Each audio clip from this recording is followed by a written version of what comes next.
Hello दोस्तों, अस्सलाम वालेकुम दोस्तों। ही आहे माखी ऐं अॼु मां तव्हांखे ॿुधाईंदुमि त माखी कीअं लाइबी आहे। ठीकु आहे। ऐं माखी लाइण को सवलो टास्क न आहे।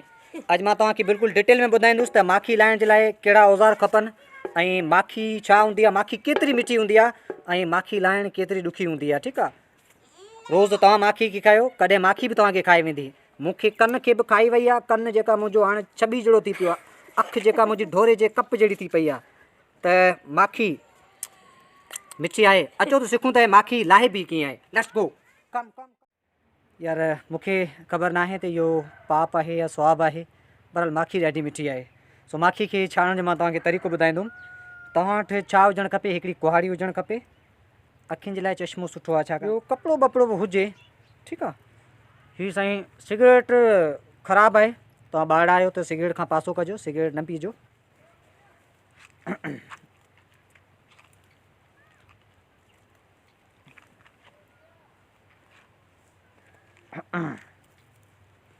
अहिड़े तरीक़े सां तव्हांजी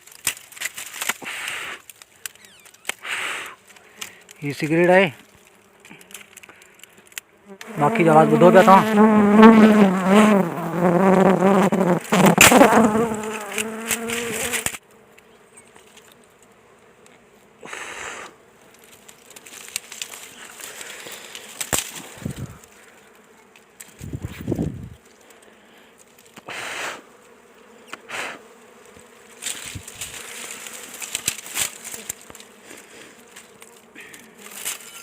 त माखी जेको आहे न, इन जो हेठियों जेको छितरो आहे, हीअ जेका उन जा ॿचा हूंदा आहिनि। ठीकु आहे। उन खां पोइ ॾिसो तव्हां, असां इन जो छितरो जेको आहे उहो वापसी रखी छॾियो। माखी उॾामे पई। उन खां पोइ हाणे मां वञा थो। मूंखे हिते जेका माखी खाए वई आहे ऐं वाह, माखी खे पाण खयूं, माखी त पाण खे बि खाईंदी न। अहिड़े तरीक़े सां माखी तव्हां लाहियो। हाणे मूंखे ख़बर न आहे त हीअ माखी लाहिण को स्वाब जो कमु आहे या पाप जो कमु आहे।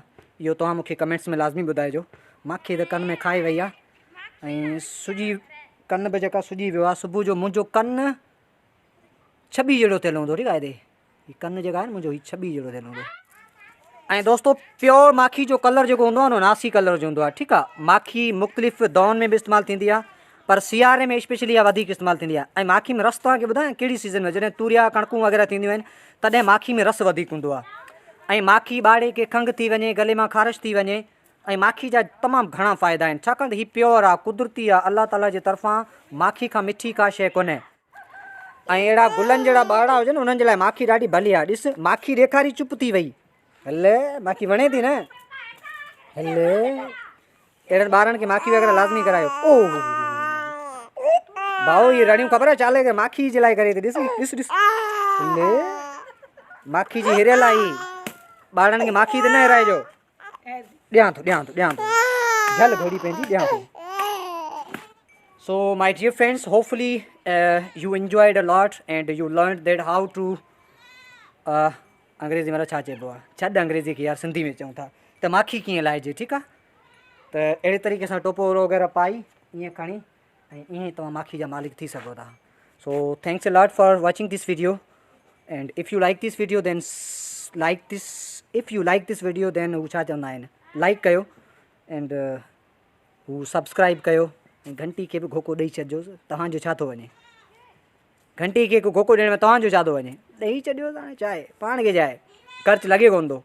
त चैनल खे बि सब्सक्राइब करे छॾियो। अहिड़े तरीक़े सां ॿी बि का टेक्निक सां, कंहिं टेक्निकली शइ सां मां तव्हांजी ख़िदमत में हाज़ुरु थींदुमि। पर हीअ खाजी जेका हाणे मूंखे वेहणी कोन थी ॾे। माखी त खाधी, पर हाणे कमु लही वियो आहे।